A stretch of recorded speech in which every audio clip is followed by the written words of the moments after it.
ಈ ಕಾರ್ಯಕ್ರಮದ ಪ್ರಾಯೋಜಕರು ಯುಗಂ ಕನ್ನಡ ಮಾಸಿಕ ಪತ್ರಿಕೆ. ನಮಸ್ಕಾರ ವೀಕ್ಷಕರೇ, ಶ್ರೀಗರಿ ವಾರ್ತೆಗರಿಗೆ ಸ್ವಾಗತ.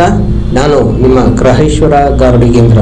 ಮೈಸೂರು ನವೆಂಬರ್ 25 ಕಡೆ ಕಾರ್ತಿಕ ಸೋಮವಾರ ಹಿನ್ನೆಲೆ ಶ್ರೀ ಶನೇಶ್ವರ ಸ್ವಾಮಿ ಹಾಗೂ ಶ್ರೀ ಮಲೆಮಹದೇಶ್ವರ ದೇವಸ್ಥಾನದಲ್ಲಿ ಭಕ್ತರಿಗೆ ಕಜ್ಜಾಯ ಪಾಯಸ ಅನ್ನ ಸಂತರ್ಪಣಾ ಕಾರ್ಯಕ್ರಮ ನಡೆಯಿತು. ಮಂಡಿಮೌಲದ ತುಳಸಿ ಮಠದ ಬೀದಿಯಲ್ಲಿರುವ ಶ್ರೀ ಮಲೆಮಹದೇಶ್ವರ ಹಾಗೂ ಶನೇಶ್ವರ ಸ್ವಾಮಿ ದೇವಸ್ಥಾನದ ಬೀದಿಯಲ್ಲಿ ಶ್ರೀ ರೇವಣ್ಣನವರು ಊಟ ಬಡಿಸಿದರು. ಈ ಸಂದರ್ಭದಲ್ಲಿ ದಿ ಮೈಸೂರು ಕೋಆಪರೇಟಿವ್ ಬ್ಯಾಂಕ್ ಮಾಜಿ ಅಧ್ಯಕ್ಷರು, ದೇವಸ್ಥಾನದ ಟ್ರಸ್ಟಿ ಶ್ರೀ ರೇವಣ್ಣ, ಮಾಜಿ ಶಾಸಕ ಎಲ್ ನಾಗೇಂದ್ರ, ಮಾಜಿ ಮೈಸೂರು ಮಹಾನಗರ ಪಾಲಿಕೆ ಸದಸ್ಯ ಎಂಡಿ ನಾಗರಾಜು, ರಮೇಶ್ ರಮಣಿ, ಉಮಾಶಂಕರ್, ಮೊಹಲ್ಲಾ ಯಜಮಾನರು, ನಿವಾಸಿಗಳು ಭಾಗಿಯಾಗಿದ್ದರು. ರೇವಣ್ಣ ಅಂತೇಳಿ ಮೈಸೂರು ಕೋಆಪರೇಟಿವ್ ಬ್ಯಾಂಕ್ ಮಾಜಿ ಪ್ರೆಸಿಡೆಂಟ್ ಆಗಿದ್ದೇನೆ. ಹುಟ್ಟು ಬೆಳೆದು ಇದೇ ಏರಿಯಾ ಇದು ಮಂಡಿಮೂಲ ವೆಸ್ಟ್ಲೀಸ್ 2ನೇ ಕ್ರಾಸಲ್ಲಿ ಈ ಶನೇಶ್ವರ ಸ್ವಾಮಿ ದೇವ ಹಾಗೂ ಮಲೆಮಹದೇಶ್ವರ ಸ್ವಾಮಿ ದೇವಸ್ಥಾನ ಇದೆ. ತುಂಬ 70-80 ವರ್ಷ ಹಳೆಯ ದೇವಸ್ಥಾನ ಇದು. ಆಗೆಲ್ಲ ಹಿಂದೆ ಗುಡ್ಡಪ್ತಿರು ನಾಗರಾಜ್ ಅಂತ ಇದ್ರು. ಅವರಾದ್ಮೇಲೆ ಅವ್ರ ಮಗನ ಚೆನ್ನಾಗಿದೆ. ಅವರು ಹ್ಯಾಂಡಿಕ್ಯಾಪ್, ಅವರು ಬಿದ್ದರು. ಅವ್ರ ಕಾಲಾದ ನಂತರ ದೇವಸ್ಥಾನ ಹಂಗೆ ನಡ್ಕೊಂಡು ಹೋಗ್ತಾ ಇತ್ತು. ಮಧ್ಯೆ ಸ್ಟಾಪ್ ಆಗಿತ್ತು. ಅದೇ ನಾವೆಲ್ಲ ಸೇರಿಕೊಂಡು ಮಲಾಂಗ ಸೇರಿಕೊಂಡು ಈ ದೇವಸ್ಥಾನನ ಪ್ರತಿ ಶ್ರಾವಣದಲ್ಲಿ 4 ಶ್ರಾವಣದಲ್ಲಿ ಅಭಿಷೇಕ ಪೂಜೆ ಮಾಡಿ ಸಾಯಂಕಾಲ ಮಹಾಮಂಗಳಾರತಿ ಮಾಡಿ ವಿಶೇಷ ಹೊಸ ವಿನಿಯೋಗ ಮಾಡ್ತೀವಿ. ಹಾಗೆಯೇ ಕಾರ್ತಿಕ ಮಾಸದಲ್ಲಿ 4 ವಾರದಲ್ಲೂ ನಾವು ಅಭಿಷೇಕ ಎಲ್ಲ ಮಾಡಿಸಿ ಕೊನೆ ವಾರದ ಅನ್ನಪ್ರಸಾದನ ಮಾಡ್ತೀವಿ. ಇದು ವಿಶೇಷವಾದ ನಮ್ಮ ಮಲೆಮಹದೇಶ್ವರ ದೇವಸ್ಥಾನ. ಭಾಳ ವಿಶ್ವಾಸ ದೇವಸ್ಥಾನ. ಮೈಸೂರು ಹೇಳ್ಬೇಕು ಅಂದರೆ ಒಂದು 55 ಹಿಂದೆ ತುಂಬ ಹೆಸರು ಮಾಡಿತ್ತು. ಇಲ್ಲಿ ಅರಮನೆಯಿಂದ ಪಲ್ಲಕ್ಕಿ ಆನೆಲ್ಲ ಬರ್ತಾಯಿತ್ತು. ಆ ಟೈಮಲ್ಲಿ ತರಿಸ್ತಾಯಿದ್ರು. ಎಲ್ಲ ದೊಡ್ಡ ಯಜಮಾನರಿದ್ದಾಗ ಯಜಮಾನರ ನಡುವೆ ತುಂಬ ಚೆನ್ನಾಗಿ ರೋಡ್ ಹಿಡಿತಾ ಇತ್ತು. ಬಹಳ ಸ್ವಲ್ಪ ಕಾಲ ಆಯಿತು. ಬರ್ತಾ ಮಕ್ಕಳೆಲ್ಲ ಎಜುಕೇಷನ್ ಆದರು. ಆ ಕಡೆ ಬೆಂಗಳೂರು, ಆ ಕಡೆ ಹೊಂಟೋದ್ರು. ಸ್ವಲ್ಪ ದೇವಸ್ಥಾನ ಹಂಗೆ ಸ್ವಲ್ಪ ಕುಂಠಿತ ಆಯಿತು. ಈಗ ನಾವೊಂದು 14 ವರ್ಷ ಎಲ್ಲ ಸೇರಿಕೊಂಡು ಈಗೆಲ್ಲ ಸೇರಿಕೊಂಡು ಈ ದೇವಸ್ಥಾನ ಮೂಲ ಜನ ಸೇರಿಸ್ಕೊಂಡು ನಾನೀಗ ಒಂದು ಅನುದಾನ ಪ್ರಸಾದ ಮಾಡೋದಾಗಲಿ ಮತ್ತೊಂದು ಕಾರ್ಯಕ್ರಮ ಮಾಡೋದಾಗಲಿ ಮಾಡ್ತಾ ಇದ್ದೀನಿ. ಬೇರೆ ಸಂಬಂಧ ಇಲ್ಲ, ಅರಮನೆ ದೇವಸ್ಥಾನ ಸಂಬಂಧ ಇಲ್ಲ. ಬಟ್ ಅರಮನೆಯಿಂದ ಪಲ್ಲಕ್ಕಿ ಕಳಿಸ್ಕೊಡ್ತೀವಿ. ಆಗ ಹಿಂದೆ ಬೆಳ್ಳಿ ಪಲ್ಲಕ್ಕಿ ಬರ್ತಾಯಿತ್ತು. ಸ್ವಾಮಿ ಮೆರವಣಿಗೆ ತಗೊಂಡು ಕೊನೆ ನಮಗೆ ಶನಿವಾರ ದೇವಸ್ಥಾನದ ಹಾಕ್ತೀನಿ. ಶ್ರಾವಣದಲ್ಲಿ ಮತ್ತು ಮಲೆ ಮಾಸದಲ್ಲಿ ಅರಮನೆಯಿಂದ ಪಲ್ಲಕ್ಕಿ ಬರ್ತಾಯಿತ್ತು. ಅದು ಮೆರವಣಿಗೆ ಮೌಲ ನಿವಾಸಗಳು ಮೆರವಣಿಗೆ ಮಾಡ್ತಾಯಿದ್ರು. ತುಂಬ ಜೋರಾಗಿರ್ತಾಯಿದ್ರು. ಹೊಸಲಿ ರೋಡಲ್ಲಿ ಸೊಪ್ಪಿನಕೇರಿ, ಉಪ್ಪಿನಕೇರಿ, ಮಂಡಿಮೂಲ, ಈ ಕಡೆ ಚಿಕ್ಕ ಮಾರ್ಕೆಟು, ಆಮೇಲೆ ಪಟ್ಟಗಾರ ಬೀದಿ, ಕೊಂಡ ಇತ್ತು. ಮೇಯ್ನಾಗಿ ಕೊಂಡ ಆಯ್ತಾ ಇದ್ರು. ಇಲ್ಲಿ ಸುಮಾರು ಜನ ಸುಮಾರು ವರ್ಷ ಅಂದರೆ ಒಂದು 30 ವರ್ಷ ಮೇಲೆ ಕೊಂಡ ಇದ್ದಾರೆ. ಈ ದೇವಸ್ಥಾನದಿಂದ ಕೊಂಡ ಇದು ನೋಡಿ ಸುಮಾರು ದಿವಸ ಕೊಂಡ ಸ್ಟಾರ್ಟ್ ಮಾಡಿದ್ರು. ಫಸ್ಟ್ ಸ್ಟಾರ್ಟ್ ಆಗಿದ್ದು ನಮ್ಮ ದೇವಸ್ಥಾನದಲ್ಲಿ. ಆಮೇಲೆ ಜನವರಿ ಸರ್ ಆಯಿತು. ಆಮೇಲೆ ಬೇರೆ ದೇವಸ್ಥಾನ ತಿರುಗನಗರ ಆಗಲಿ ಮತ್ತು ಎನ್ಆರ್ ಆಗಲಿ ಆಯಿತು. ಫಸ್ಟ್ ಓಂ ಪ್ರಥಮ ನಮ್ಮ ಮಂಡಿ ಮೂಲದಲ್ಲಿ ಆಗಿರೋ ದೇವಸ್ಥಾನ. ತುಂಬ ಪ್ರಸಿದ್ಧ ಇತಿಹಾಸ ದೇವಸ್ಥಾನ ಇದು. ಇಲ್ಲಿ ಹೊಡೆದ್ಬಿಡಂದರೆ ಒಂಥರ ಸ್ವಾಮಿನ ಆಗಲೇ ಪ್ರತಿಷ್ಠಾಪನೆ ಮಾಡಿ ತುಂಬ ವರ್ಷ ಆಯಿತು. 60-70 ವರ್ಷ ಆಗಿತ್ತು. ಈ ತುಂಬ ಪೂಜೆ ಇದೆ, ಪವಾಡ ಇದೆ ನಮ್ಮ ದೇವಸ್ಥಾನದಲ್ಲಿ. ಇಲ್ಲಿ ನಮ್ಮದವ್ರಿಗೆ ಯಾರಿಗೂ ಮೋಸ ಆಗಿಲ್ಲ, ಒಳ್ಳೆಯದಾಗಿದೆ. ನನಗೂ ತುಂಬ ಒಳ್ಳೆಯದಾಗಿದೆ. ನಾನು ಪ್ರೆಸಿಡೆಂಟ್ ಆಯ್ತಿಲ್ಲ ಈ ದೇವಸ್ಥಾನದ ಕಾರಣ. ಇಲ್ಲಿ ಬಂದಮೇಲೆ ನಂದು ರಾಜಕೀಯ ಭವಿಷ್ಯ ಚೆನ್ನಾಗಾಗಿದೆ. ಅದಕ್ಕೆ ನಾನು ವರ್ಷ ಮಾಡ್ಕೊಂಡು ಬರ್ತಾಯಿದ್ದೀನಿ. ಎಲ್ಲ ಜನ ಸಂಘಟನೆ ಮಾಡಿಕೊಂಡು ನಮ್ಮ ಊರಲ್ಲಿ ನಟರಾಜ್ ಅಂತ ಇದ್ದಾರೆ. ನಟರಾಜ್ ಅಂದರೆ ಫೇಮಸ್ ಇಲ್ಲ ಯಜಮಾನ್ರು.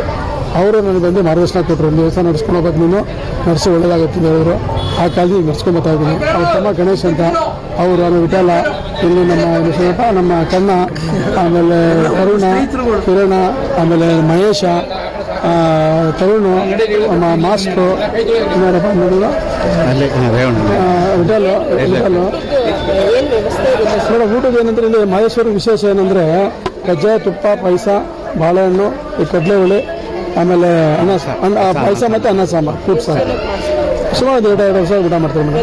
ಪ್ರತಿ ವರ್ಷ ಮಾಡ್ತಾಯಿದ್ದೀನಿ. ಪ್ರತಿ ವರ್ಷ ಮಾಡ್ಕೊಂಡು ಬರ್ತಾಯಿದ್ದೀವಿ. 3 ವಾರ ಮಾತ್ರ ಪ್ರಸಾದ ಮಾಡಿಸಿರ್ತೀವಿ. ಕೊನೆ ವಾರ ಅನ್ನ ಪ್ರಸಾದ ಮಾಡ್ತೀವಿ. ಈಗ ನಡ್ಕೊಂಡು ದೀಪ ಹಚ್ಚಕ್ಕೆ ಸಾಯಂಕಾಲ ದೀಪ ಹಚ್ಚಿ ಕಾರ್ಯಕ್ರಮ ಇರ್ತದೆ. ಇದೆಲ್ಲ ಊಟದೆಲ್ಲ ಕ್ಲಿಯರ್ ಮಾಡಿದ್ಮೇಲೆ ಸಾಯಂಕಾಲ ಸುಮಾರು ಹೆಣ್ಮಕ್ಳು ಬರ್ತಾರೆ. ಹೆಣ್ಮಕ್ಳು ಬಂದು ಪ್ರತಿ ಹೆಣ್ಮಕ್ಳೂ ಇಲ್ಲಿ ಪೂಜೆ ಮಾಡಿ ದೀಪಗಳು ಹಚ್ತಾರೆ. ಅವ್ರ ಆರ್ಕೆಗಳು ತೀರಿಸ್ತಾರೆ. 1001 ದೀಪ ಹಚ್ಚುವಂಥ ಕಾರ್ಯಕ್ರಮ ಇದೆ ಸಂಜೆ. ಮತ್ತೆ ಪ್ರಸಾದ ಮಾಡಿಸಿ ಸಂಜೆ ಮೇಲೆ ಬಾತು ಮತ್ತು ಏನಾದ್ರು ಉಳಿಯನ್ನ ಮಾಡಿಸಿ ಪ್ರಸಾದ ವಿನಿಯೋಗ ಮಾಡ್ತೀನಿ. ನನ್ನ ಹೆಸರು ರೇವಣ್ಣ ಅಂತೇಳಿ, ದಿ ಮೈಸೂರು ಕೋಆಪರೇಟಿವ್ ಬ್ಯಾಂಕ್ ಮಾಜಿ ಪ್ರೆಸಿಡೆಂಟು. ಲಕ್ಷ್ಮೀ ಸರಸ್ವತಿ ಟ್ರಾನ್ಸ್ಪೋರ್ಟ್ ಮಾಲೀಕರು ಹಾಗೂ ಸನ್ ಟ್ರಾನ್ಸ್ಪೋರ್ಟ್ ಅಂತ ಸಂತೆಪೇಟೆಗೆ, ಅದಕ್ಕೂ ನಾನೇ ಮಾಲೀಕ ಟ್ರಾನ್ಸ್ಪೋರ್ಟಿಂದ. ಎಲ್ಲ ಪರಮಾತ್ಮ ಕೃಪೆಯಿಂದ ಆಗಿದೆ. ದೇವಸ್ಥಾನ ಶನೇಶ್ವರ ಸ್ವಾಮಿ ಮತ್ತು ಮಲೆಮಹದೇಶ್ವರ ಸ್ವಾಮಿ ದೇವಸ್ಥಾನ ಅಷ್ಟೇ. ಇಲ್ಲಿ ನಮ್ಮ ದೇವಸ್ಥಾನದವರ ನಾಗರಾಜ್ ಅವ್ರ ಮಿಸಸ್ ಶಿವಮಲಕ್ಕ ಅಂತಿದ್ದಾರೆ. ಅವರು ಪಾಪ ಎಲ್ಲ ನಮ್ಮ ಸಹಾಯ ಮಾಡ್ಕೊಂಡು ಸುಮಾರು ವರ್ಷದಿಂದ ನಮ್ಮ ಈ ದೇವಸ್ಥಾನ ಅಭಿವೃದ್ಧಿಗೆ ಸಹಾಯ ಮಾಡ್ತಾರೆ. ಏನು ಅವರೇ ನಮಗೆ ಪ್ರತಿಯೊಂದು ಕೆಲಸಕ್ಕೂ ನಮ್ಮ ಸಪೋರ್ಟಾಗಿ ನಿಂತಿರ್ತಾರೆ ಹಿಂದೆ. ಮಹದೇಶ್ವರ ಸ್ವಾಮಿ ಏನು ಈ ಮಂಡಿ ಮೂಲದ ಭಾಗದ ಜನ ಶ್ರೀ ಮಹದೇಶ್ವರ ಸ್ವಾಮಿಯ ಪೂಜಾ ನಡೆಸ್ಕೊಂಡು ಹೋಗ್ತಾ ಇದ್ದಾರೆ.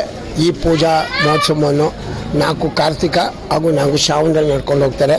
ಅದೇ ರೀತಿಯಲ್ಲಿ ಸಾರ್ವಜನಿಕರಿಗೆ ಸ್ವಾಮಿಯ ಆಶೀರ್ವಾದದಿಂದ ಒಂದು ಎಲ್ಲರಿಗೂ ಅನ್ನದಾಸೋಹ ಕೂಡ ಮಾಡ್ತಾ ಇದ್ದಾರೆ. ಇದೇ ಸುಮಾರು 20 ವರ್ಷಗಳಿಂದ ನಡ್ಕೊಂಡು ಬರ್ತಾ ಇದೆ. ಈ ಒಂದು ಕಾರ್ಯಕ್ರಮ ಹಿಂದೆ ಗುಡಪ್ಪನವರಿದ್ದಾಗ ಕೊಂಡನೂ ಕೂಡ ಇಲ್ಲಿ ನಡೀತಾ ಇತ್ತು. ಅವರೊಂದು ತೀರೋದ್ಮೇಲೆ ಕೊಂಡ ನಿಂತೋಗಿದೆ.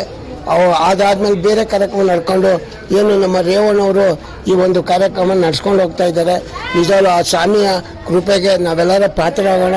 ಆ ಸ್ವಾಮಿಯ ಆಶೀರ್ವಾದ ರೇವಣ್ಣವ್ರಿಗೂ ಹಾಗೂ ನಮ್ಮೆಲ್ಲರಿಗೂ ಸ್ವಾಮಿ ಆಶೀರ್ವಾದ ಇರಲಿ ಅಂತ ಈ ಮುಖಾಂತರ ಕೇಳ್ಕೊತೀವಿ. ಮಾಸದ ಕೊನೆಯ ಸೋಮವಾರ ಭಾಳ ವಿಶೇಷವಾಗಿ ಈ ದೇವಾಲಯ ಶನೇಶ್ವರ ಮತ್ತು ಮಲೆ ಮಹದೇಶ್ವರ ದೇವಸ್ಥಾನ ಭಾಳ ಹಳೆಯ ದೇವಸ್ಥಾನ. ಒಂದು 60-70 ವರ್ಷ 75 ವರ್ಷ ಆಗಿರ್ತಕ್ಕಂಥ ದೇವಾಲಯ.